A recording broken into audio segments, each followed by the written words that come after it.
So I'm going. I'm introducing myself.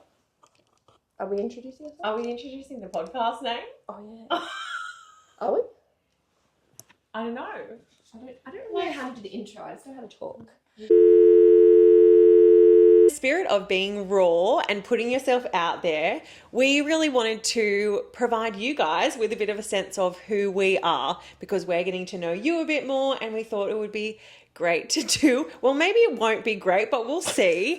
We thought it would be a good idea to do a bit of an episode where we're completely vulnerable. All of our episodes are unscripted, so that remains the same. But normally we have a bit of an agenda, very, very rough, because we find it really... We do not stick to it. We don't. We try our best. So today is going to be a bit of a roller coaster, potentially. We don't know what's going to come out of it. And we hope that you strap in and stay safe for the ride. Erin, behave yourself. So, I'm going to start off by asking you a question. Okay. My first question for you is, what is something that you do that you know other people don't do or understand? Okay.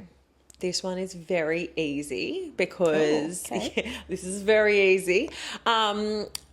Cyclone ice blocks. If you are from Australia and tuning in, hopefully you know what they are because they're divine. But if you are internationally listening in, do yourself a favour and have a look online so you have some context, because context is key with ADHD. I'm a poet and I didn't even know it. So with the cyclone ice blocks, there is like a nice little pattern on the outside, and then it's got a solid colour in the centre. So I don't know where it started. Maybe a similar thing with me eating like the inside of a pie and then eating the crust. But this is kind of the opposite. It's criminal in Australia, but that is good. Oh, so good. It's the only way, in my opinion. Oh, it's divine. So I eat my ice block that is on a stick, ready to be eaten with the mouth, with a spoon.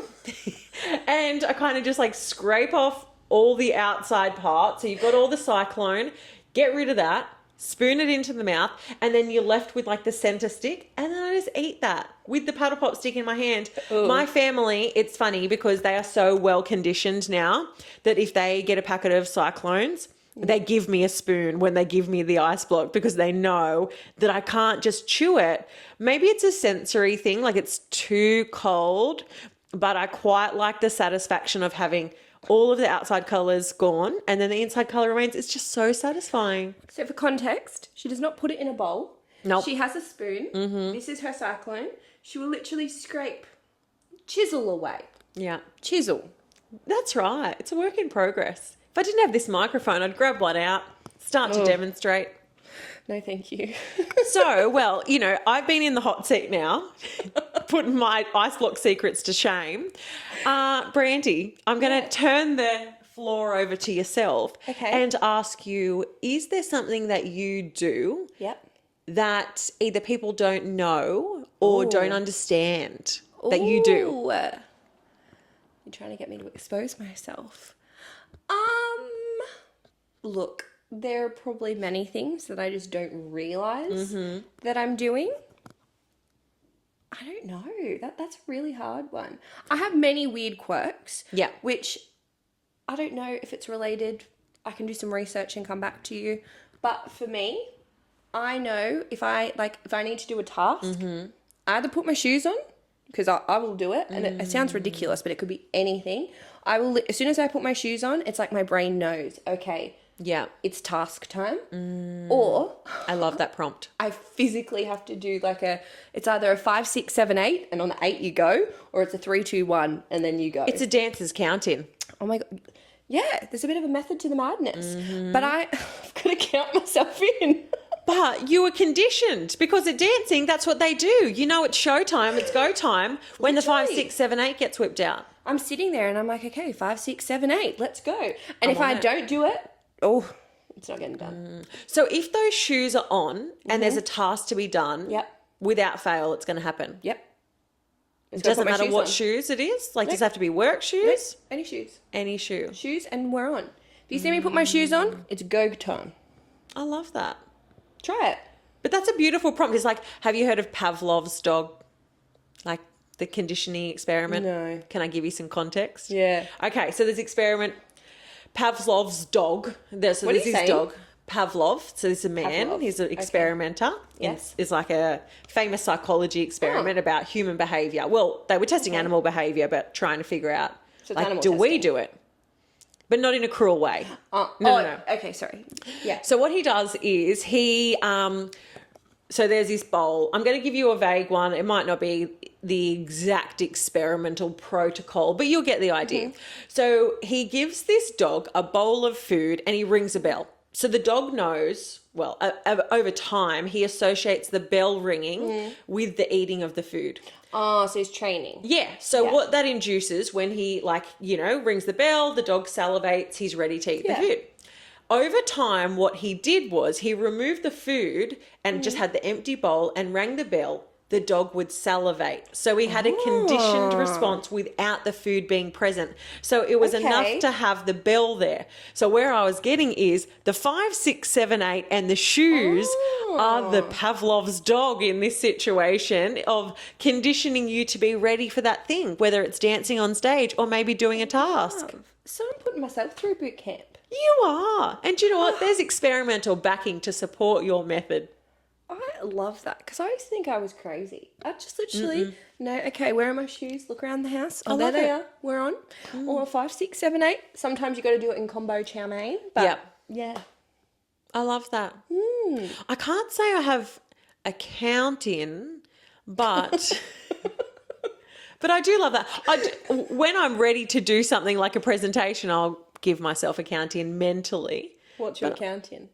Oh, definitely a 5, 6, 7, 8. Oh, you do a 5, 6, 7, 8 Ready, too? set, go, because I was a little athletics gal. Yeah. Athletes on your marks, get set. That one's a bit too long Go. for me. Yeah. By the time I got to the end of it, I wouldn't be doing the task. We've got to have it quick and snappy. You'd be over it. Oh, I am. I'd get lost in the words and be like, oh, well. It's done now. But the 5, 6, 7, 8, you've got to be on time. 5, 6, 7, 8, you're on. Yeah. This is a strange one, but I'm thinking about doing tasks and I'm picturing myself in I guess it's not in my mind's eye, but from a bird's eye view of the back of my head in my lounge room while I do work on the computer. And I know, I have to have some banging tunes on, not always, but I do love it if I'm finding something particularly tiresome or whatever. I need a bit of movement. What was that? Sorry? I said mundane. Mundane, exactly. Thought you said Monday, and I was like, I guess that could happen on a Monday. So, yes, mundane. So I think get my tunes on, but even if I'm not, I cannot sit still. I'll be wriggling around, have a bit of a beat, and I'll be Pussycat Dolls comes on, and I'm just like, don't you wish a girlfriend? You need to get an in-home security system. I would pay to watch you during the day. This is so not about me, but there was this TV show, which I think is hilarious, and they used to record people singing in their cars. And so they had a competition of this undercover thing where they were singing and dancing and people would be like, blah, blah, blah. Really? And doing all the things. I'm so guilty for it. Not the singing part, but definitely the dance moves. Yes, you are. Everything in our life is a musical. You should... Okay, so True. I have been outed by that many people. You can say a word to me and I know a song instantly and I'm singing it. Yeah. And my sister the other day absolutely roasted me and she turned around and said, Brindy, you don't have to make everything into a musical all the time. And I was like, what do you mean? And then I kind of reflected back. And then I was like, when I'm with you, we sing all the time. We do sing all the time. I was talking to my mum and then she started singing at me when I said a word. And I was like, oh my God, now that's happening. And then I've just noticed it in all aspects of my life. And then my sister started doing it the other day as well. And I was like, oh my God. My life's pretty much a musical. I'm just you could say the most random word and I've got a song for you. If not, I'll probably make it into a song. Do you know, I love that. And so for many years, I taught cognitive psychology at the uni. So tutored into that subject. And one of the things we talked about is called semantic memory. So it's basically when you attach meaning to a word. Yeah. So let's say in our semantic memory, we would let's say the word monkey, we might think of banana, we might think of trees. Yeah. So in our network we would have those words associated somewhere in our memory. The same thing with these songs. I think that they're in our semantic memory somewhere. So when that word pops up, the song is activated and we're like singing it straight away. But do you know what's crazy? I could go and do a class and I won't remember that much from it. But the amount of songs that I know, it's like my brain is just full. It's like its own Spotify. Yes. And doesn't have much room for anything else. There's not much else needed when you have a good song in life. I know, but some of them I don't even like. How do you delete them? Okay, let's go. What's a song that is quite popular and you hate it? Oh, Doesn't have to be current. It could be past. And I hate it. See, I feel like my brain just needs background noise. Yeah. So even if I don't like a song, I'm guilty to still listening to it, or I'm a serial skipper. Like, it depends on what mood I'm in. I could literally skip like a whole album and not think like twice about it. And to some people, that's really annoying. But I feel like there's only like snips of songs that are sometimes good. And then actually, oh my God, when I get fixated on a song, can I just say, every year when Spotify Wrapped comes out, I am so humbled that you will never in this lifetime see me posting, this is my Spotify Wrapped for the year. Yeah. Because there are like 5 distinct songs that I have absolutely fixated on. Yeah. And it's always like, you are in this artist's top 0.6%. And I'm like... Premium listener.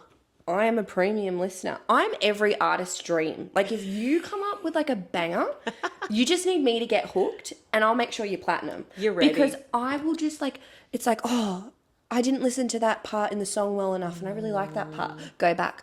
Oh, I felt like I didn't really listen to it. I've got to go back. And then sometimes I've just got it on bloody repeat. And it's like, until I get like all the dopamine's gone from that song, it's like, it's the best thing ever. The best thing since sliced bread. And I don't know about you, but when I'm in that moment, I like never think I'm going to get sick of this song. I know, and like, I think, what a genius. This is life-changing. Yep. This is everything. Yep. Did you, like, I don't know whether, because this was in my teenage era, like CDs with the little booklet that it came with all the lyrics. So fresh. 100%. I would get that so fresh and I would be studying it like it was next week's test. And I was all the words over and over, like listening to it until I could say all of the words perfectly. Do you know what I love about us? I feel like we have so much in common, but then we're sometimes like really like the yin, the yang, right? Yeah. We are. Yeah. So shout out to my mum. My mum wasn't into like iPods or anything like that. Like, we were CD queens. So it was always like a treat whenever the So Fresh CD came out. My mum would go and buy the CD. Yeah. And we'd play it in her car, and she had like the cutest like little sporty Hyundai, and like we'd put it on, put the windows down. We were having a great old time. Anyway, me and my mum are the people that will just listen to a song and that's how we learn the words. So we just listen and whatever. It's only now that we're realizing that we didn't actually know the words. I thought this was coming. And we would be like, I don't know, we found out on a few songs now. And I don't remember who the artist was, but there was a song and it said, "Of that I'm sure." Yeah. Like, that's the lyrics. It's like, "Of that I'm sure." But we were convinced it was "Of Adam Shaw." Oh, so we would always sing of like, "Of Adam Shaw." And then anyway, we found out recently, we said, yeah, at the time I wondered, who's Adam? Yeah. Where is it his last name? Is he by a body of water? I was like, why's Adam getting a mention? Guess what, people? It's not Adam. There was no Adam. No. It was quite disappointing when you find out, actually. But we laugh about it all the time because we're singing along. We're having a good old time. Are we getting the lyrics right? No. I probably don't even know half the songs, really. It's what I make of them. That's right. And if you play it loud enough and if you just... No one knows. Until it cuts out and or someone skips the song and you're like, oh. Yeah, okay. Or someone goes, what did you just say? That's my biggest fear. That's like my most irrational fear when I'm like singing a song and I'm like thinking, oh, is this an Adam Shaw moment? Is this Adam Shaw? Where's Adam? But yeah, it's quite funny. Which is hilarious because like thinking about being called out is terrifying. However, I don't know about you, but if someone's telling a story, you know how people are like, oh, you know, and they embellish a bit and they're like, oh, then they got $50 or whatever. How good. What a great story. Like if someone's telling a story and I know that the detail's incorrect, like, oh, I have no filter. What does that do to you? Oh, I can't actually control it. It's a bit shameful to say actually, but I just go, that's not what happened. Like the amount of times I'm like, that's not what happened. And then like mom or someone will say to me, Erin, sometimes you just need to let it go because I actually don't need to know all of the things of what happened. And I'm like, but that wasn't right. Erin is your context queen. So you want to know a story, you got to know the context. And the context does matter. I do want to say that. We might be starting 8 years previous. It's like, this event happened this week, but let me take you back. Sometimes I'm so invested in the context. She goes, oh, but wait, that's not the story. I'm like, oh, okay, there's more. We're getting there. I love it. Tune in next week to find out what happened. So that is something I really struggle with. How do you go in those situations? Like, particularly if it's a close family member. Yeah. Obviously, I don't call out people where I'm like not feeling sure that they will accept it. Yes. Or value that added bit of truth. But has that ever happened to you? Yes. And I think sometimes, and it's not a great habit of mine, but I like want to finish their story. Oh my God, or their sentence. And especially in moments where I feel like it's too slow. Like if I'm like, I know this story, I've heard this story, and it's like, the cat, it's sat on the mat. I'm like, okay, let's on TikTok, you know how you can click in the top right hand corner and it goes like ×2? I do that for everyone. I wish you could do that in real life for people. Oh my God, just to be able to click that little button and it goes like ×2 would be, But there's a paradox here. I don't know if you experience it because I want to, speed up people's stories too, or like finish their sentences, whatever. But then if they try to do the same to me, I'm like, I'm wounded. You're like, wait, but I've got more. It's like, hold on, I'm not done. My rejection sensitivity is just like, oh my gosh, like they thought I was boring. They didn't like that story. Like how many times this happened? Is this what they think about me like all the time? Like I spiral. Do you? Yeah. See, I just demand the attention. Like, you just like, no. I know. I'm like, hold on, I haven't finished yet. Love. And I'm like, hold on. And I'm like, and do you know what? It's almost like not a need. No, it's not a want to get it out. It's a need. Oh, yeah. It's almost like you've opened this. I've got to get it all out so it's there. But I think also my family know me well enough now, like over the years, you'd hope so, that they just create the space to listen, even if they don't care. And I think I'm actually convinced that I probably talk when people aren't listening. But it's just getting it out. Oh, I know that because sometimes I test it and my sister does it too as well. Do you? Like just say something random for the sake of it to see whether someone is actually listening. Because like often, you could say like, oh yeah, and then like I saw a frog and it was wearing a sock and like a pair of shoes. And people are like, oh yeah. And you're like, you weren't listening. Like, that they weren't listening because you've just put in this random thing into the conversation. And they're like, yeah. I'm like, your thoughts are elsewhere. Funny. No, see, my mum, my dad, my sister, like they know well enough. And if I think they're not listening, I'll be like, Mum. Yeah. Dad. It's so funny. And I feel for them. But then also, I don't get mad when they're not listening because at the same time, like, my attention span ain't that great. So I'm also of the view that, do you know what? It's probably 50-50. There's times where you don't listen to me. There's definitely times where I'm not necessarily listening.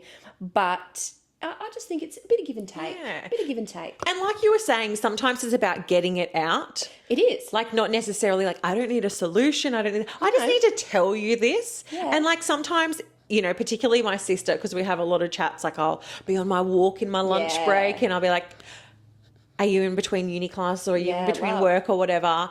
And she'll like, I've got to go. And I'm like, okay.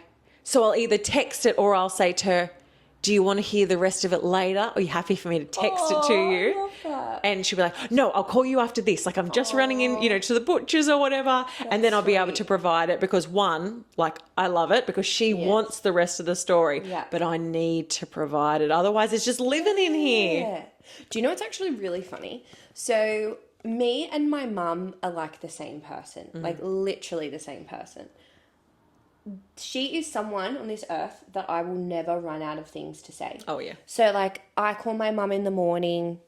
Sometimes if it's a really challenging day, I might call her at lunch, be like, hey, how you going? Don't like her new work schedule, people. I can't call her at lunchtime. And it's like, oh, what am I going to do with myself? But I call her in the morning. Sometimes I might speak to her at lunch, depending. But then I'll call, like, my mum and my dad as well to say goodnight. Now, I talk to my parents all the time. We're so close. Yeah. But it's to the point where me and my mum made a joke that whenever we get off the phone, it's only actually because we have to. Yeah. And it's like, oh, I've actually got to go do uni, or like, I've actually got to go to bed. I'm so tired. I'm falling asleep, or whatever it is, right? There is nothing, like to give a really quick summary, we had to go on this, like, we're going to call it a traumatic trip because it actually was a traumatic trip. And we had to go, it was a 10-hour drive maybe each way. We literally spoke the whole way there. Yeah. Not 1 minute of silence. The whole way back, not 1 minute of silence. We talk all day, all the time, and there's never nothing to say. Yeah. So I'm just convinced I'm someone that, like, I know I've got a lot of things going on in this mind. I can come up with the most... Is there a job for being a professional talker? Because that could be me. I mean, radio, talk show host, maybe. Nah. Not Next. it. Not enough dopamine in that one. No, because I'm talking to myself. Yeah. Like, I like talking, but I gotta have a little bit of something back. True, you gotta have someone on the other line. Can't have someone on the line all the time. And someone that's invested, because there's nothing worse than someone not being invested in the conversation. If I'm talking to someone and I'm not getting anything back, I find it very hard to continue. Oh, definitely.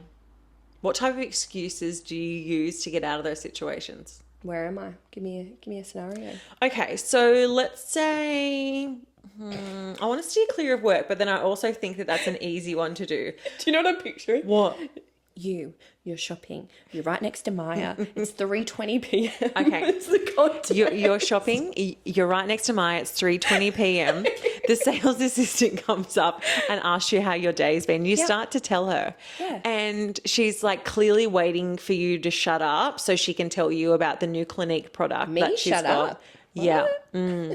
So, pretending that you were interested in seeing the product that she had, but you were just telling her about your day, but she's clearly not interested. How do you get out of that situation? I would say, thank you so much for your time today. I really appreciate you showing me this. I'm going to go have a little look around. I'm not quite sure if this is the product for me, but it was so lovely to meet you. Beautiful. Have a great day. What a kind human you are. What about a social situation? Like, I know for me, like if someone is like out of there, I'll make an excuse that is plausible. Okay. Like, I'll be like, oh, I'm, just going to go use the bathroom, or... Oh, you're doing the bathroom. That's a well-known. Oh, the well-known. Or I've just got to go get a drink. I was about to say, that's the next one. Or go get a drink. Although, I shoot myself in the foot with that one because I always have my drink bottle with me. So I say, I've just got to go fill my drink bottle up. I'll be back. But you're not back. But I'll never be back. Never? Well, I mean, depends who it is. But sometimes to get out of that situation, I'm like, oh gosh, awkward. What do I do? So I'm in a social situation and I want to get out of it. Is that right? Yeah. I'm thinking, let's say you're at an event, like someone's birthday party, but you're not really friends with the person you're talking to. So it's like a friend's friend. And it's kind of like an awkward, stilted conversation. It's not really going anywhere, or at least you don't feel like it is. Oh, see, I just call it out exactly how it is, I think. Yeah. I would literally just say to the person, it's been so nice to meet you. I actually haven't had the chance to go talk to anyone else yet, or I've just seen someone walk in that I really want to go chat to because I haven't seen them in a while. I'm sure I'll catch up with you later in the night, but so nice to meet you. Like, I just think direct. Yeah. Tell them. Yeah, that's good. And then it's kind of respected too, because then it's not weird like, oh, they obviously didn't like me. And it's not that. I think it's just like in that moment. But I also think sometimes like I love a good chat and I can ramble. I think sometimes I just carry the conversation and talk to myself. And it's okay. And like they might pipe in every now and again. They're like, oh yeah, okay. And the conversation's flowing enough that like you can get something out of it. Yeah.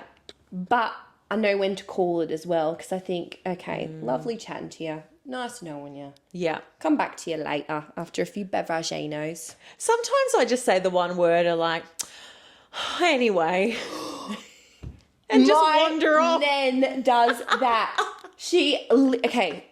That is like programmed into me as literally like, oh, I can't, like so dismissive, because my nan would just go, anyways. And I'd be I don't say it in that way. no, but oh my God. And I have to laugh because when that's said, whatever you're talking about, it's done. It's done. It's done. It's a new topic or it's bye-bye-bye. Yeah. Nan's over that conversation. Anyway, we make a joke of it all the time and we always go, anyways. Anyways. Yeah. Oh, actually, made me think of something really funny. This is a funny story about my nan and I love it so much. And then I've got a funny one that I can follow up with from that. So, my nan was selling her house and my nan has an iPhone. So, you know how like on an iPhone, if you don't have the contact saved, but like they've left a voicemail or they've sent you a text message or whatever, it comes up as like a suggestion. Yeah. So my nan didn't save her real estate agent's number in her phone because I think she just didn't know how to do it. Cute little nan. Love her. Anyway, so she got a text message and it came up with the suggestion. And because like your iPhone doesn't know, it just thinks it knows, it says maybe at the front. So anyway, it said maybe Lani. Yeah. My nan called her real estate agent for the whole time she sold her house, maybe. She said, maybe's coming over later. And I was like, what do you mean then? She's like, maybe. And I was like, who's maybe? And then she goes, my real estate agent.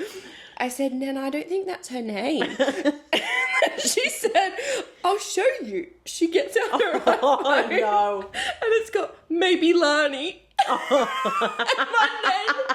my nan had her house on the market for weeks at this point and was calling her up every time going, hi, maybe. And she didn't say anything. She wanted that sale. She was committed no matter what. She probably thought my nan was losing the plot. She's like, oh, a bit of Alzheimer's. My poor Nan, when I was like, Nan, that's your iPhone saying it's a suggestion that maybe her name's Lani. Oh, no. And my mum were pissing ourselves. We still joke about it all the time. I always go, maybe Lani. It's like, how innocent is my Nan? That maybe. is so sweet. Imagine calling a real estate agent, maybe. I mean, Mabel, and it could be short for Mabel, maybe, Look, I loved it. It's one of my favourite stories. Maybe. And just like the confidence in her as well. Yeah, maybe he's coming over. Hey, maybe. Hey, maybe. When are you coming over, maybe? Oh, I do wonder, like, when it gets too far that you can't correct someone and you're like, okay, like, this is just a sinking ship. Or like someone that you've talked to many, many times. Oh, my nan has met this woman that many times. There's people that I've met many times and I'm like, now we're too far. Too far deep. It's too I far. have no idea what your name is and I can never ask you. And when they're like, hey, Erin, I was like, oh, hey, so good to see you. And inside you're like dying. And I'm like, do not come over. Like if someone comes over, I would literally just be like, this is Brandy. And then I would look to them expectantly, like to wait for them to say their name. That's criminal. I've done criminal. it. And do you know it works? Because then they know you don't know. No, they don't. Because you just say, oh, hi, this is Brandy. And then they're like, oh, hi, Brandy. Okay, so you're not introducing other people in the group. You're saying that, okay, I get you. I get you. Dude, so you're trying to introduce you. That's smart. Yes. That's and smart. then they say, oh, hi, hi, I'm whatever. And then you're just like, what is I'm it? maybe. Hi, maybe. Oh my God, that's so funny. But You said you had another story to back up. Well, Yeah. So earlier, Erin and I were just chatting just in general, and I can't even remember how this came up, but it's just funny about like the pronunciation or like how we hear things or whatever. So I know this one. at work, the context is like often we would have like new items come in, right? So there'd be like new products, new items, whatever. Anyway, the team would always say, and I've worked at this organization for like 2.5 years, so a long time, but I used to think they said there's new Eunice in, with a U, right? And I'd be like, oh, I've never heard that word before. Eunice, new Eunice. Oh, how interesting. I've also had another thought, by the way. Bookmark it. So it's like, Eunice, oh, interesting. So I have always said there's Eunice. But I recently discovered that there's a word called newness. So it's not you, it's N. And I have literally been saying this whole time, oh yeah, there's new Eunice. No, it's newness. Hey, I'm going to play devil's advocate here because I've had a thought. What if they're saying there's new units in? No. They're not. They're saying newness. Newness. And it would make sense because if there's new products, right? And newness and Eunice. Now I'm saying it. Newness, Eunice. Is that not the same? I think I could have got away with it. I think I just outed myself for no reason. And it was only because I was reading something on my phone and I said this word, newness. I just stopped her and I said, how do you spell it?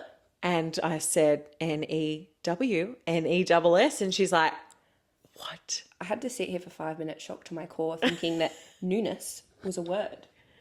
And you've I said to you, I was like, well, what's the word Eunice? And you're like, that's a person's name. Yeah, there's probably some lady and she's just like, me, I'm the new Eunice. It's me. I'm definitely my nan's granddaughter. You are. Hold on, let's point the toes together. Oh, yeah, sorry. And on tonight's episode... Live from the couch. And tonight we will be discussing what's important. Over to you, Brandy. I'm not safe to be myself. Big old head. We're going to have to crop the front sections always me leaning and going, oh. She arthritic. Not yet. I think I have arthritis in my left ankle. Oh. They've done a scan and they're like, it's not structural, so something else is going on. I was like, You got athlete's foot. no, that's fungal. I've never had any fungal tinea. infections in my feet. Oh, I thought that was tinea. That's the same thing. Oh, are they? Tinea is athlete's foot.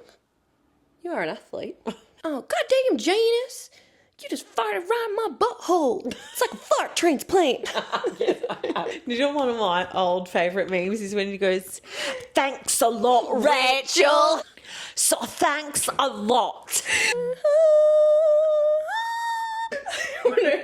What song is it? Like a river. Like a river. Oh, that hurt my back. I think I broke a rib. I can feel the pain. I can't wait to see all of these. I can feel the Eunice. Do I need to do...